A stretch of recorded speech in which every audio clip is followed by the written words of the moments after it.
Hi everyone, my name is Canaan Kerr, and today I will be presenting my capstone project titled Integrating Endoscopy, Visual Scoring, and Lung Fluid Cellularity Associated with Eosinophilic Esophagitis. If you'd like to contact me after this presentation, my contact information is here in the lower right-hand corner of the screen, and it will be there throughout the remainder of the presentation. So before I begin, I'd like to take some time to acknowledge my capstone committee consisting of Dr. DeBoer, Dr. Finger, and Dr. Friedlander for really allowing me to build a project of my own from the ground up that's centered around my specific interests. I'd also like to thank the Aerodigestive Clinic at Children's Hospital, Colorado for giving me access to their clinical database and allowing me to shadow both in their OR and in their clinic for a few days. I'd like to thank Dr. Salcedo for his assistance with all the statistical analysis of this project, and of course the Modern Human Anatomy program, and especially my class of 2021. So to jump right into the background of what is eosinophilic esophagitis, or EOE, which is how I'll be referring to it throughout this presentation. Well, it's essentially when we see an invasion of eosinophils, which are a type of white blood cell in the lining mucosa of the esophagus. Now, eosinophils in any capacity are considered abnormal when present in the esophagus. And what will happen when these eosinophils invade is that they will secrete a toxin that induces fibrosis of the esophagus, essentially making the esophagus more fibrous. Now, according to this, these eosinophils will then secrete that fibrosis, and then it will allow for the basically decreased extensibility of the esophagus and increased rigidity. So you can imagine when that food tube is unable to distend properly, we can see some issues like trouble swallowing, choking, vomiting, heartburn, failure to thrive, things like that. Now, currently, EOE is diagnosed via biopsy followed by histological analysis to test for that presence of eosinophils. But our understanding of how it may present at the gross level is still pretty limited. We do have a basic understanding of how it presents in the esophagus, but in terms of that proximal lower airway that is sitting just anterior to the esophagus, we're not sure how EOE may affect that anatomy. And this could be really crucial because when a pediatric patient does arrive at the aerodigestive clinic with issues like trouble swallowing, and then they eventually get diagnosed with EOE, we do see some correlation to issues with things like trouble breathing, coughing fits, things like that.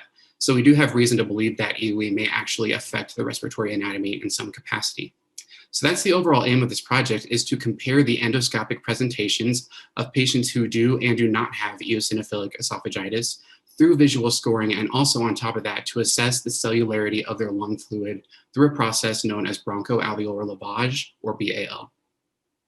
Now, why do we care? Well, endoscopy is a really common practice in the aerodigestive clinic. So by increasing our understanding of how different aerodigestive diseases may present at the gross level, we not only expand our knowledge on those diseases, but we also increase the capabilities of endoscopy as a diagnostic tool rather than just as an observational tool. So our hypothesis is that EOE will cause visual changes in both the lower respiratory and the upper digestive gross anatomy, as well as increase the cellularity of that bronchoalveolar lavage, or BAL, lung fluid. So using the REDCap online database for the aerodigestive clinic, we were able to identify 10 patients who were diagnosed with EOE, and using the information from those 10 patients, we then identified 10 more patients who did not have EOE that would serve as our controls. And these controls were selected based off of 3 factors, including the sex, the date of the scope procedure, and their age at the time of their scope procedure to a corresponding EOE positive patient. So now that we had our 20 patients identified for this study, we then used the Epic medical records software to gather all of our endoscopic visuals for the study, specifically bronchoscopies to analyze the lower airway, and then EGD, or esophagogastroduodenoscopy, to analyze the esophagus. Now, these endoscopic visuals were blindly scored with all patient identification removed, as well as the EOE diagnosis information removed. And on top of that, we also gathered all the cell counts from that BAL fluid analysis using Epic. So the bronchoscopy scoring method focused on 2 major components that we wanted to analyze, one being secretion amount and the other being mucosal appearance. Specifically, we looked at 4 features of the mucosa, including edema, so swelling, ridging, which is folding of the mucosa, erythema, which is intensity of redness of the mucosa, and then pallor, which is intensity of paleness of the mucosa. And this was done throughout 9 different regions of the bronchial tree, which is highlighted here in this image on the top right. And the way that this scoring system works is that the more severe the feature, the higher it will score using this method. And then to analyze our esophagus via EGD, we also focused on mucosal appearance, specifically with 5 different features, including edema, so that's swelling again, rings, that formation of esophageal rings, also known as trachealization, exudate, which is formation of white plaques in the esophagus, furrowing, which is mucosal folding as well on that longitudinal or that vertical axis, and then stricture, which is narrowing of the esophageal openings. And this scoring system also works very similarly in that the more severe the feature, the higher it will score on the system. And then the third and final component of our methods includes that analysis of that lung fluid cellularity through bronchoalveolar lavage, or BAL. And what will happen here is that using that scope that is used for the bronchoscopy procedure, that scope will eject a small amount of sterile saline into the bronchi and then immediately suck it back up. So now that lung fluid that will then be analyzed for its cellular components, specifically these cell types that are listed here. So we're really looking at that information in regards to immune function and cells related to that. So as I said, the analysis of a bronchoscopy is focused on 2 major components, secretion amount and then mucosal appearance. So in terms of secretion amount, we actually did find that secretion amount does vary and actually increase with EOE diagnosis throughout the 9 different regions of the bronchial tree. However, there are additional variables to consider aside from EOE diagnosis, including the region out of those 9 different regions that we analyzed, as well as the side of the bronchial tree that we're analyzing, so left or right. And upon additional analysis, we actually found that it was the side of the bronchial tree that may contribute more heavily to the secretion amount rather than that EOE diagnosis itself. That second component of our bronchoscopy analysis was mucosal appearance, and out of that 4 different features that we analyzed of the mucosa, we found that ridging was the only one to vary. Specifically, it would decrease with EOE diagnosis, whereas with edema, erythema, and pallor, we didn't see any statistical variations with that. Going on to the analysis of our esophagus via EGD, out of those 5 different features of the esophageal mucosa that we analyzed, we found that exudate, so that white plaque formation, as well as that furrowing, so that mucosal folding, did increase significantly with EOE diagnosis, whereas edema, that ring formation or that trachealization, and that stricture formation did not vary in any significant ways. And then finally, in terms of that lung fluid cellularity through BAL, out of all the different cell types that we analyzed, we found that none varied in any statistically significant ways with that EOE diagnosis. So to summarize these conclusions, we found that bronchoscopy scoring found that secretion amount did appear to increase, and then the severity of ridging decreased with that EOE diagnosis. And then through scoring of the EGDs, we found that the severity of both the exudate and the furrowing of the esophagus did appear to increase with that EOE diagnosis. So based off of these 2 findings, we do fail to reject the hypothesis that EOE will cause some visual changes in the aerodigestive anatomy. And then on top of that, we also found that the lung fluid cellularity did not differ significantly with EOE diagnosis. So we reject that hypothesis that that lung fluid cellularity will increase with diagnosis. So on a broader scale, we, based on these findings, think that expansion on the gross analysis of different aerodigestive diseases may increase the endoscopic, the diagnostic capabilities of endoscopy. Some limitations of this study includes the subjectivity that's used in visual scoring. So things like redness, paleness, that erythema and pallor can be really open to interpretation. We also had a limited sample size in that we only identified 10 patients who do have EOE.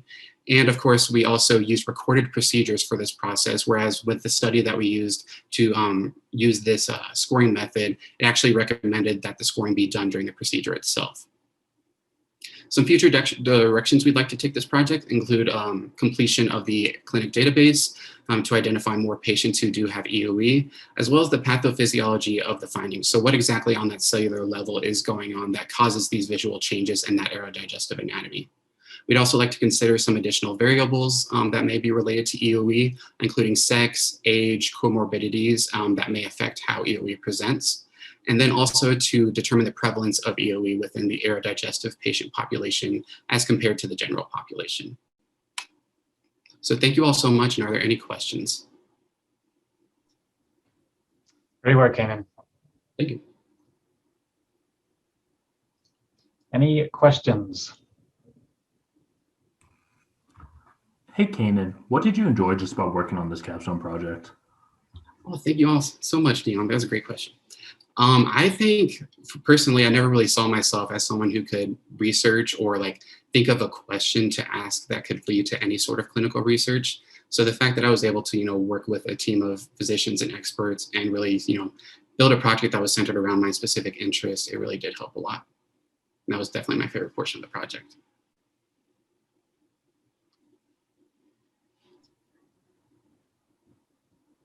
Are there any planned follow-ups? This looks like it will have a lot of clinical applicability.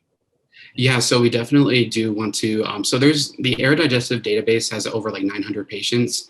And so we've only identified 10 patients who do have EOE, but there could be upwards of 50 to 100 patients that actually do have it. So by increasing that sample size, we can also, really gather additional data and then sort of to expand that analysis of that visual scoring as well. Excellent.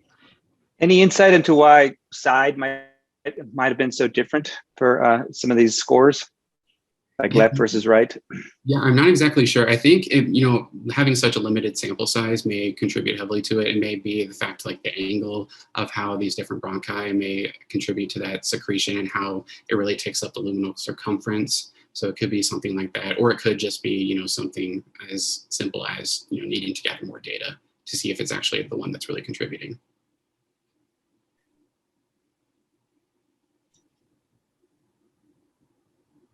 And All how right. possible is it to automate the visual images as opposed to just relying on a person, To like automate the scoring? Yeah. I honestly don't know because it is very nitpicky, especially with things like swelling. Like when you look at swelling of the esophagus, for example, you're looking at a loss of vascular markings. So I'm not sure how easily that would be able to be automated because it really is a very nitpicky process. Thanks. All right, any final question before we move on to the last speaker? All right.